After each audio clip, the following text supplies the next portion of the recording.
E assim a gente chega ao terceiro capítulo da obra, que é A Onça no Morro. Outro animal feroz, outro felino. O que eu quero que vocês percebam? Um jaguar e uma onça, na verdade, são o mesmo animal. Só que eles são nomeados, vivem em regiões diferentes ou recebem o nome de acordo com a região. Mas no fim é o mesmo animal. Então, na verdade, o Max ele não se livrou daquele jaguar que estava com ele no escalé. Ele tá retomando o medo do passado aqui. Nesse capítulo, nós vamos conhecer um médico aposentado, o Dr. Rudolph. Esse Dr. Rudolph vai ser muito amigo do Max, eles vão conversar muito.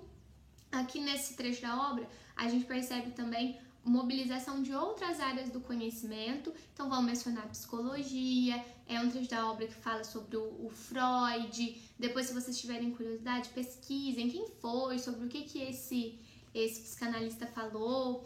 É algo que vai refletir na obra também. Nós vamos conhecer o Bugre, que vai ser um empregado do Max no sítio ali que ele vive. O Bugre tem uma sobrinha, que é a Jaci.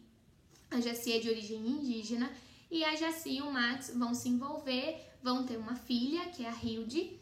E nesse momento da obra, o Max ele tá tendo uma vida completamente diferente do que aquela vida que ele teve. E a gente vê que agora ele se torna pai. Então é um momento, a gente teve um momento dos conflitos dele, da infância e da adolescência, a gente teve um momento dele sozinho e a gente tá tendo um momento do Max dando continuidade à sua vida, tendo filhos, se relacionando com outra pessoa. Nesse momento da obra, o Max ele vai fazer um retorno para a Alemanha. Ele vai reencontrar o pai dele.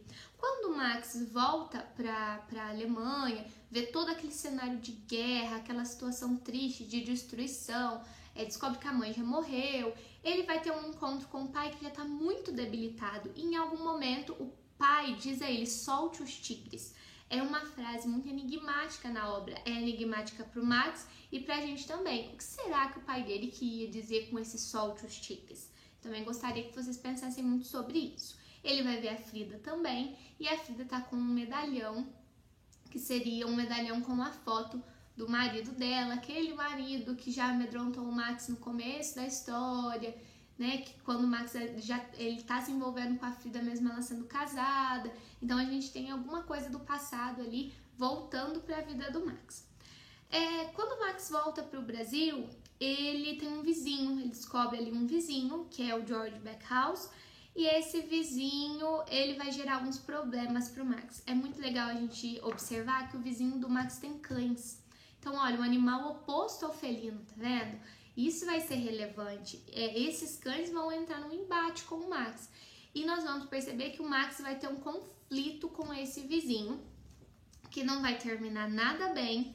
E o vizinho, ele aparece na obra simultaneamente a essa tal onça que dá título ao capítulo. Então essa onça, ela começa a atacar a propriedade do Max.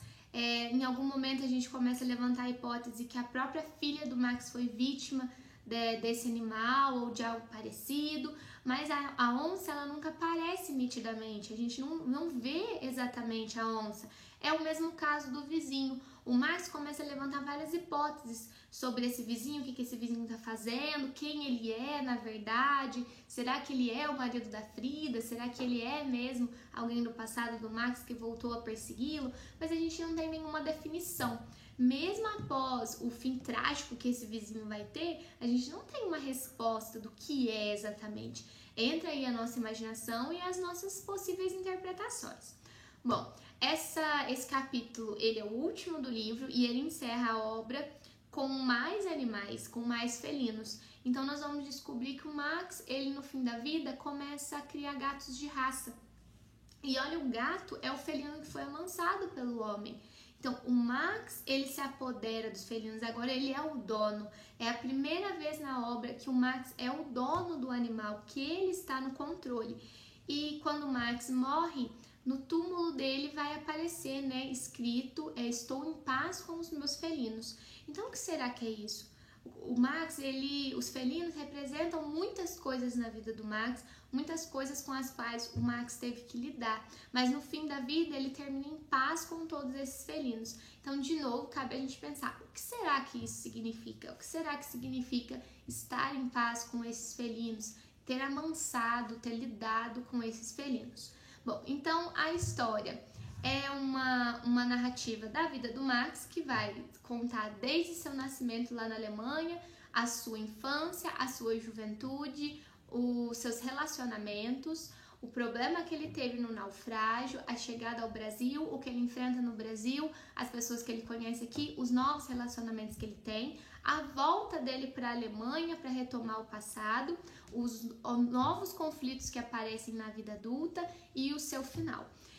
No entanto, o mais interessante não é o que acontece explicitamente com o Max, mas o que acontece implicitamente. O que está passando na cabeça dele, o que é verdade, o que é alucinação, o que é pensamento, e cabe trazer tudo isso para a nossa vida também. Então, quem são os nossos felinos, como nós lidamos com eles, e espero que tenha ficado um pouquinho mais claro alguns elementos da obra e que vocês consigam fazer o trabalho. Qualquer dúvida, por favor, me procurem.